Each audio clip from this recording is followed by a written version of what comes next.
परिचय।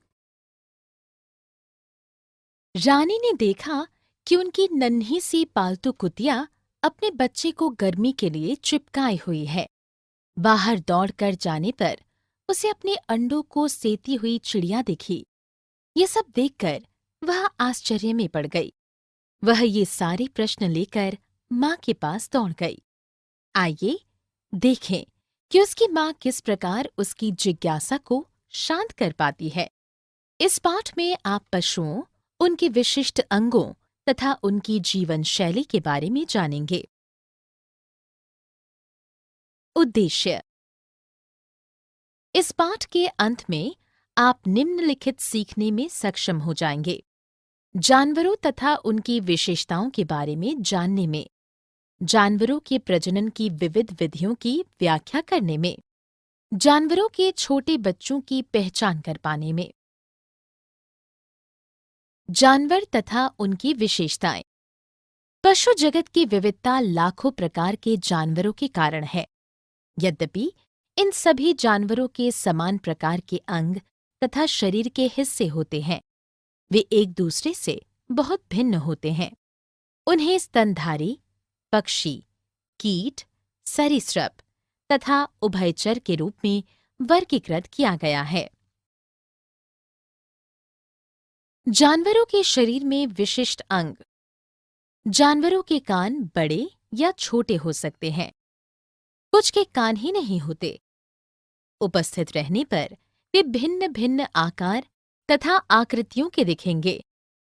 हाथी के कान सूप की तरह होते हैं। खरगोश के कान लंबे होते हैं। छिपकलियों के कान छिद्र की भांति होते हैं। सर्प के बाहरी कान नहीं होते तथा वे कंपन के बल पर प्रतिक्रिया करते हैं। मछलियों के कान भीतर स्थित होते हैं। चिड़ियों के कान बाहर नहीं होते। उनके कर्ण छिद्र उनके पंखों के नीचे छिपे होते हैं। त्वचा बचावकारी परत के रूप में कार्य करती है। जानवरों के शरीर की त्वचा पर बाल, शल्क, फर तथा पंख हो सकते हैं। सरीसृप के शरीर पर शल्क तथा चिड़ियों के शरीर पर पंख होते हैं। पशुओं में प्रजनन। प्रजनन के दो मुख्य तरीके होते हैं। एक, अंडे देकर। दो, बच्चे को जन्म देकर। चिड़िया, सरीसृप तथा कीट अंडे देते हैं। कुछ जानवर बच्चों को जन्म देते हैं। वे माता पिता द्वारा की जाने वाली देखभाल प्रदान करते हैं। ऐसे जानवरों को स्तनधारी कहा जाता है। व्हेल तथा डॉल्फिन मछलियां भले ही पानी में रहती हों, वे शिशुओं को जन्म देती हैं। उसी प्रकार पक्षी की श्रेणी में आने पर भी चमगादड़ शिशुओं को जन्म देता है। पशु तथा उनके बच्चे।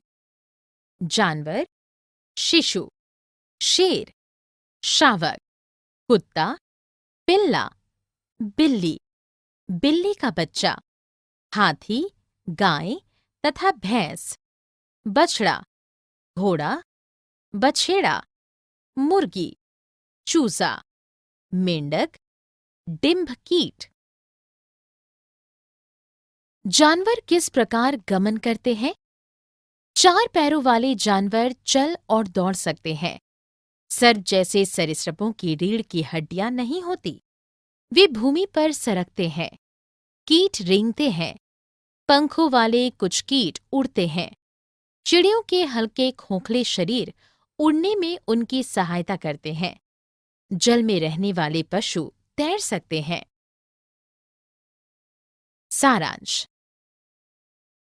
हमने जो कुछ सीखा है उसे संक्षेप में दोहराएं। जानवरों को स्तनधारी पक्षियों, कीटों तथा सरीसृपों एवं उभयचरों के रूप में वर्गीकृत किया जाता है। कुछ जानवरों की त्वचा के ऊपरी सतह पर तो कुछ के भीतरी सतह पर कान पाए जाते हैं। स्तनधारियों के शरीर पर फर या बाल होते हैं। चिड़ियों के शरीर फरदार होते हैं। सरीसृपों के शरीर शल्क होते हैं। अंडे देकर तथा शिशुओं को जन्म देकर पशु प्रजनन करते हैं।